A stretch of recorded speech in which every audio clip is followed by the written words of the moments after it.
Historical Society, and he's going to talk to us. Okay? Is there anything you want to say? Were you born here? No, I was born in Shelby, Ohio. Uh-huh. But when I was younger, I roamed all over the West. What did you do? Oh, worked on cattle ranches, a cowboy, and passing mining gold. That's work washing the gold out of sand and gravel, working in logging camps and trapping winters and all that kind of stuff. Terrific. How did you happen to get back here? Oh, I see. I had been in the CCs up there, just out of Lewiston in the CC days, and when I come back, I hunted up an old CC buddy. Well, I had come from Arizona, and I was making a stake to go to Alaska in the spring. I got a job in automobile shops, but my buddy had a sister, and I started going with her. Springtime, I got married, and I never did get to Alaska. Well, you still can go sometime or other. You never know when. You know, that's great. Yeah, I've lived up there over 51 years now. See, my home was out here at the corner of Pioneer and Deerhawk Road. Oh, yeah. Uh-huh. Yeah, that's been my home for over 51 years. Wow. During that time, I spent a few years in northern Minnesota. In fact, that's where my daughter is now. Oh, yeah. Oh, that's great.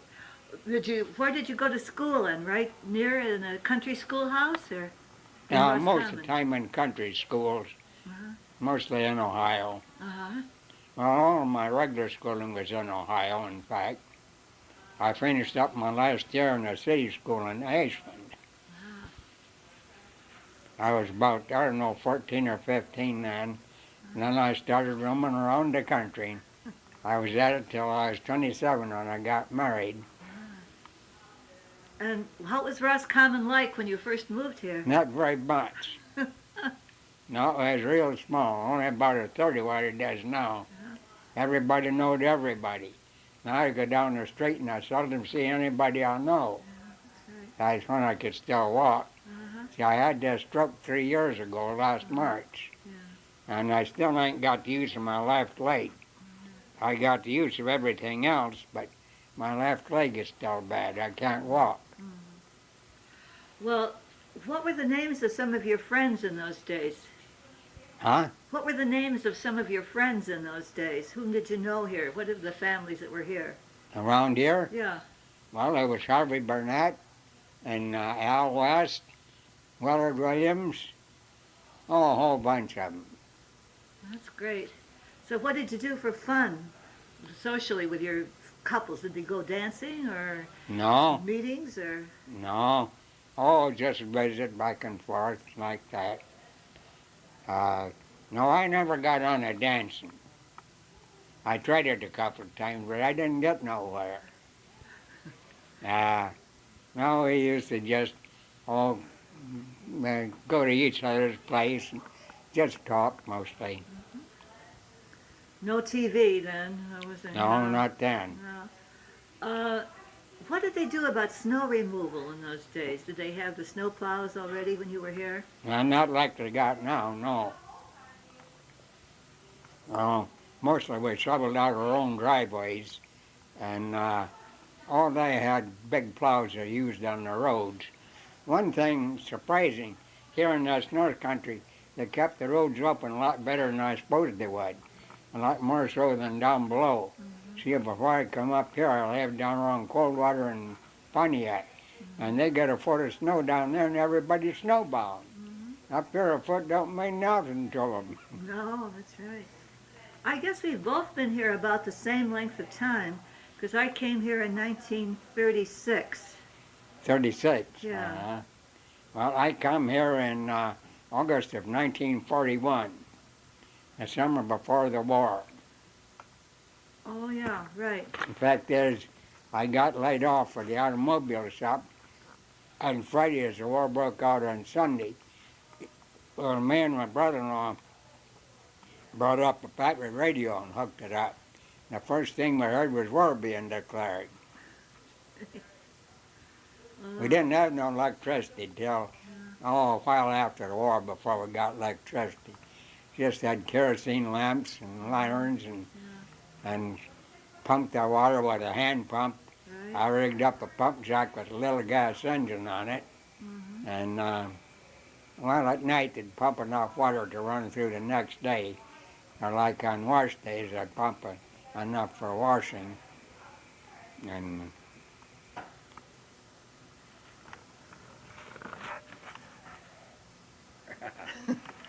Shall I hold it?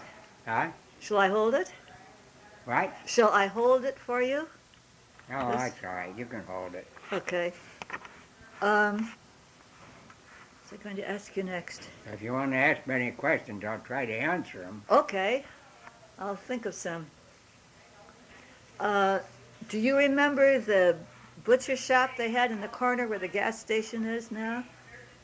Well, the first butcher shop I really remember of was close to heck to Doc Green's place. I'm trying to think of the guy that run it then. Later on, he was in insurance. McCready? Huh? McCready? No. No. Uh,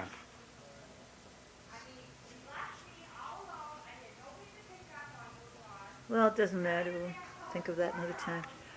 Do you remember the library over that they had by the fire department? Yeah. That Yeah. was good. Yeah.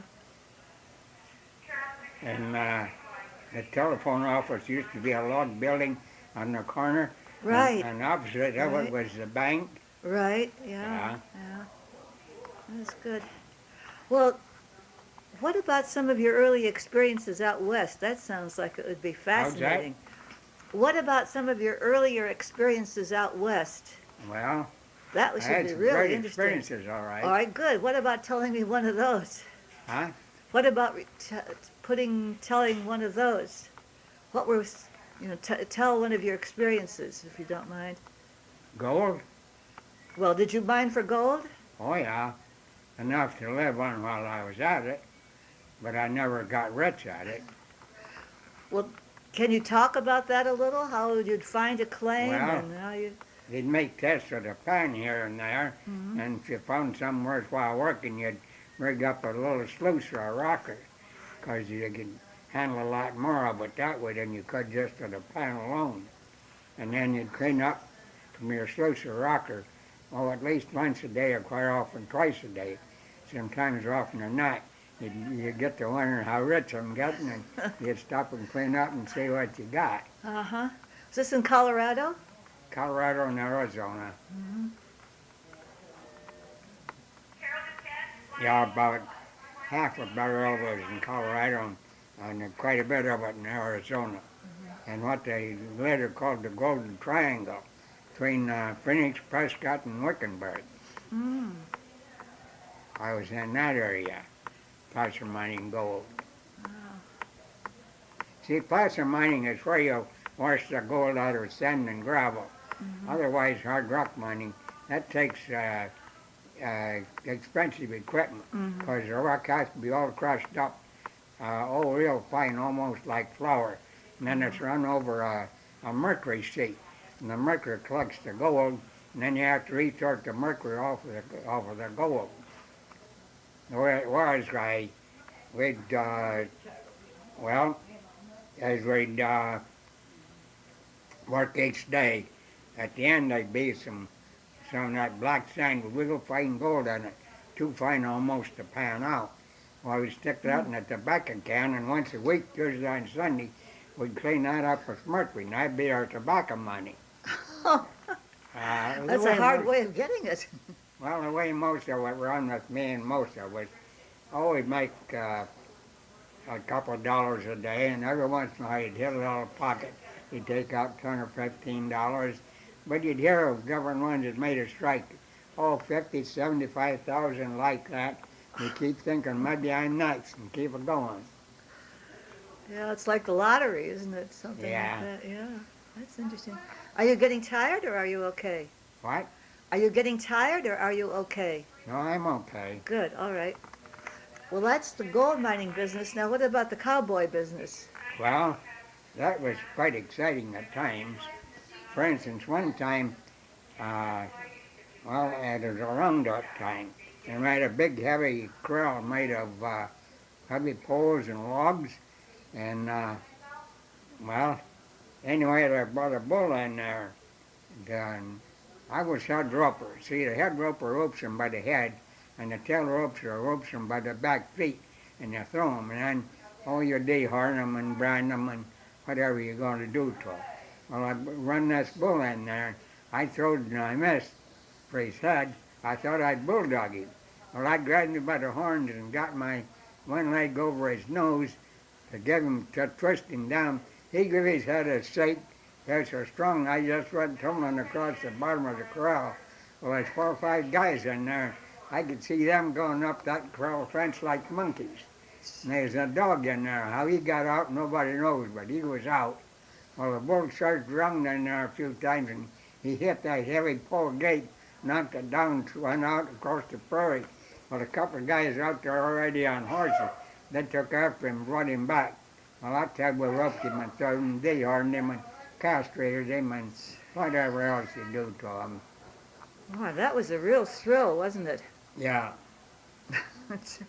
Oh, I was excitement every minute at roundup and branding time. The only thing is, we're drinking potato whiskey, and that kept us going. Did you go on a long trek back to Chicago with them, or to No. just up to the railway? Or I went on some cattle drives up in the mountains, but I never went with them. I brought that they brought back to the stockyards at Chicago. Mm-hmm. No, I could have, but I just didn't. Mm-hmm. Oh, it's interesting. Yeah, when I was in the Army, of course, I went overseas on a boat and come back on a boat. And at that time, there wasn't, I was flying some, but we mostly traveled by boat. I remember I was over on the Lion Islands. It was a big supply base. It was 9 days going over and 7 coming back. Were you in you were fighting Japan then? Yeah, Yeah, that part yeah, of it. I was in the Pacific. Uh-huh. Were you on any of those islands in any of those battles of that they had? I didn't get on any of them, no. I was trained for combat, but I didn't get in combat. I went where they sent me and done what they told me to do. I didn't know it at the time, but I learned later the group I was with was to go into Japan right at the time the war ended. And I'm glad that they dropped them 2 atom bombs on the Japs and they quit. There's a big chance I wouldn't be here talking about it. Because going into them home Japaners has been awful rough, and I might not come through it. Yeah. I know I have a friend, he thinks it's terribly wrong to drop them atom bombs on the Japs like I time. And I'm sure glad we had them to drop on them instead of the other way around. On that island where I was on, where they turned over in the sea. Yeah, you said something injured your hearing. Right? You said you got your ear injured in the war from the Yeah, hearing. going over, and they were shooting at something. I couldn't tell exactly what. And concussion from a big gun got me in my left ear. And it's been bad ever since. I didn't turn it in, because I'd had rifles fire stuff up my ears several times before. But in a few days, I'd be all right. But I learned there's a difference between 5-inch guns and 30 caliber rifles. And my hearing never did get right. But I never turned it in. Yeah. Now, I do get a VA pension, but not from that. Yeah. Well, another thing I was interested in, you came, how did you happen to come to Roscommon, this part of the world? Well,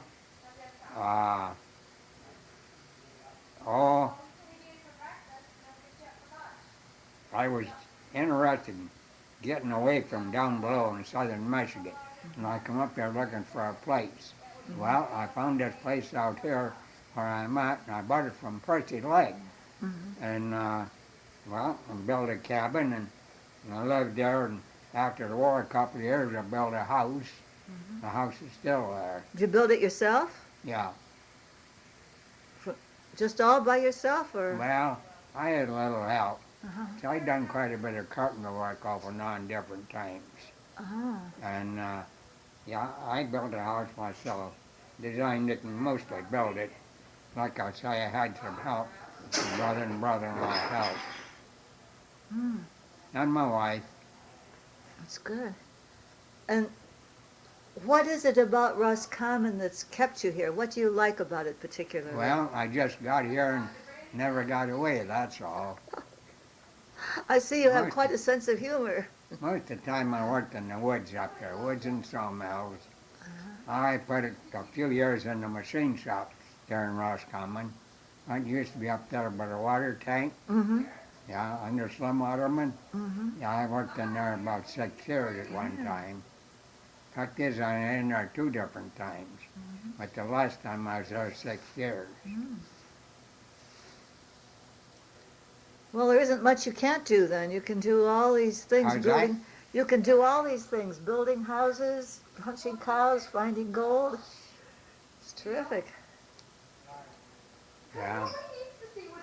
I've had quite a varied life, Yeah. more so than most guys, I would say. Yeah. Yeah. If you could live some of it over, which part would you like the best? Oh, I like parts of Arizona quite well, and parts of Washington State, but all the way around, right around here is hard to beat. Mm-hmm. We're not a great ways from the big cities if you wanted to go to cities for something, and yet we're far enough away to be away from that city stuff. Mm-hmm. What gets me the most is, well, like us and a lot of people come up here to get away from that city life, and doggone it, a lot of them ain't up here no time at all till they want to change everything just like it is in the city. Right. They come up here to get away from it, and yet they want it right here. Yeah. Yeah. That's right. Like I say, we didn't have no electricity till several years after the war, and no telephone either till then. Mm-hmm. Just kerosene lamps and lanterns and pumped water by hand. There was a little gas engine on a pump jack. Mm-hmm. That's right. It didn't seem hard either, did it? No, No. actually, I miss them days. Yeah. I'd really rather be back like it was then than now. Mm-hmm.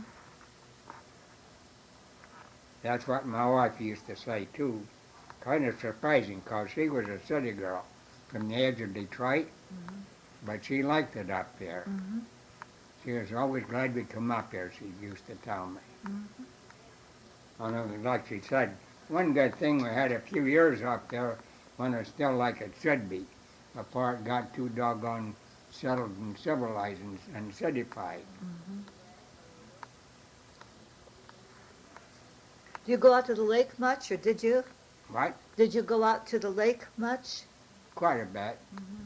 yeah. Was the fishing good there in the old days? Yeah, it was a lot better then than now. Used to fish St. Helen a lot, Mm-hmm. and you could always count on a mess of fish when you went to St. Helen. The last few times I was over there, it was hard to catch anything. Mm-hmm. I didn't fish Higgins and Houghton very much. They were too big of lakes for me. I just had a canoe. Mm-hmm. But you go on the Sable quite a bit, didn't you? Oh, yeah, yeah. I like fly fishing. Mm-hmm. Of course, in early spring, I sat down there and drowned worms, too. That's about the best way, about the only way I catch them then. But I really prefer fly fishing. Mm-hmm. I suppose you made your own flies, right? A lot of them, Yeah. although I bought quite a few. Uh-huh. And different friends made some for me. What was the biggest fish you ever caught? Well, the biggest fish here was a 20-inch trout. I got it right at noon one day here in the Sabo, just upriver from town. I put in the river and I went upstream. And I got it just then. They used to have a whistle that blowed at noon, and I got it just that noon whistle blow. Well, you've never forgotten it. That's good. Did you go hunting? Oh, yeah. I killed quite a lot of deer, as well as small. One winter in the Coast Mountains of Northern California, and the salmon run up a river close to where I was camped. And we got quite a few of them salmon. they run big, go 40, 50 pounds or more. And, well, I was scared of most of the slip point Indian spear, Indian style spear. What they are is it's got a hole in the middle of it and a wire in that, and then I have a rope and then a loop on that wire that's fastened up on the handle. Well, the spear head is hollow and has a thing off the back, and you slip that on a tine and you jam the fish with it, hopefully try to get it through the fish. But anyway, in it, the first lunge the fish makes, that spearhead comes off and turns crossways. Then you got him on that rope. Mm. But I shot quite a few of mine with a rifle. You did? Yeah. How could you aim through the water like that? It ain't easy, but you can do it. You shoot underneath them. But how far? That's Oh, just under them. just under 'em. Well, that's something, to be able to do that. Of all the occupations that you've had, of all the different things you've done, which gave you the most pleasure? Most pleasure? Yeah. I think working on the cattle ranches. Yeah. Is that because it was the most difficult? Well, possibly. But I just liked it, that's all. Mm-hmm. The people were very compatible. They were a lot of fun to be with, the other men. How's that? The people were fun to be with. Yeah. Yeah. And I enjoyed it up here working on the logging woods, cutting timber in the sawmill. Where did they send them down? On the Asabo? Huh? Where did they ship them, float them? On the Asabo? We trucked them into the You mill. trucked them? Yeah. Uh-huh. Yeah, so we cut them in the wood and hauled them with trucks. Well, I worked mostly for Charlie Pappenfuss and his sawmill out here, just beyond the Pioneer Log Cabin Company. Oh, yeah. That was in Grayling, right? No, they're Roscommon, Oh, Roscommon. just out towards Grayling, Yeah, okay. about a mile and a half out towards Grayling. Mm-hmm.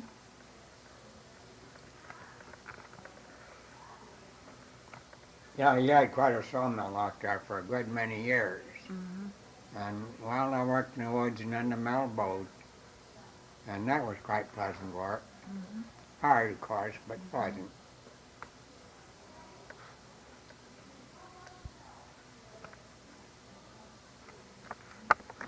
I put in 2 hitches in the automobile shops in Pontiac at 2 different times, in 36 and 37, and again in 40 and 41 till the war broke out. What interests me is how could you figure out how to do so many different things? Because the technique, the way of doing each one was so different. You must Really, have had I to do don't a know. lot of thinking to do. Of course, when I was in the Army, I learned blacksmithing. I knew a little about blacksmithing before. See, at my home out here, I have a blacksmith and welding shop. Probably one of the most complete blacksmith shops in northern Michigan. And I was a blacksmith in the Army Ordnance. And I learned blacksmithing and also welding. Well, what did you use to blacksmith? Because there weren't any shoes for horses by this time. No, mostly making tools and things like logging tools and all things like that. In the Army, our job was, if a piece was needed and wasn't available, to be able to make it and properly heat treat it or temper it, wherever it called for. Like a piece for a gun, a truck, or airplane, or anything. Whatever was needed and wasn't available, to be able to make it. You must have enjoyed that. Yeah. I still do, in fact. I'd like to get the use of this leg back so I could go back out and work in my blacksmith shop some more. Did you ever do wrought iron work, like for Some, not a whole lot. for but a lot. fences and things like that? Not much, a little. Mostly my job was all making useful tools and things. Mm-hmm.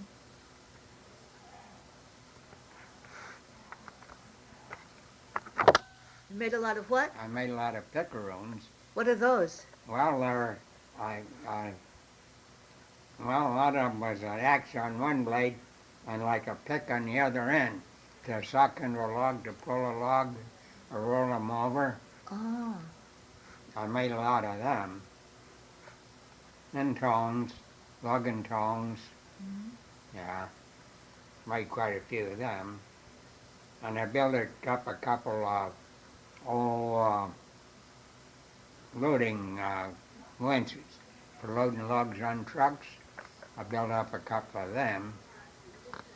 well, this was the 1940s, right? What? This was the 1940s that you were doing this. Well, that and since the war, mostly since the war. Since the war, right. But where were the trees still to be logged? Were there any around here that you were How's that? Where were the trees you were logging?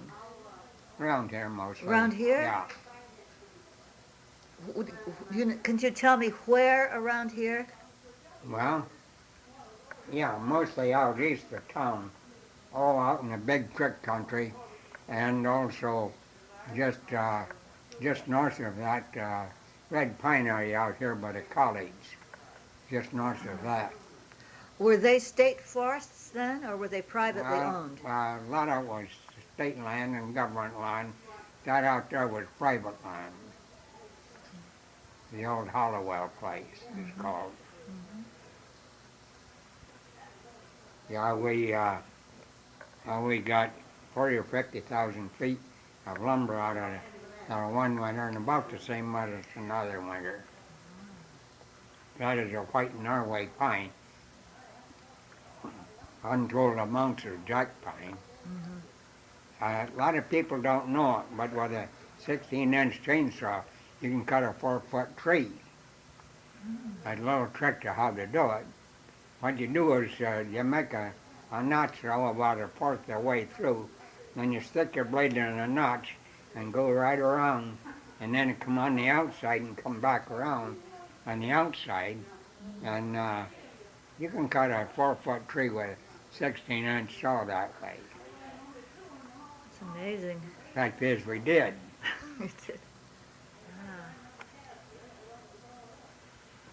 Maybe I can show you a little what I'm talking about. Yeah. Notch in here, and then you stick your saw in there like that and come right around. Don't come clear to the edge. You got to leave some to guide the tree. And then you start around here and come around like that with your saw. And you can cut a 4-foot tree that way with a 16-inch chainsaw. Amazing. Well, I think we're at the end of our tape, so I want to say on it, thank you very, very much. It's fascinating.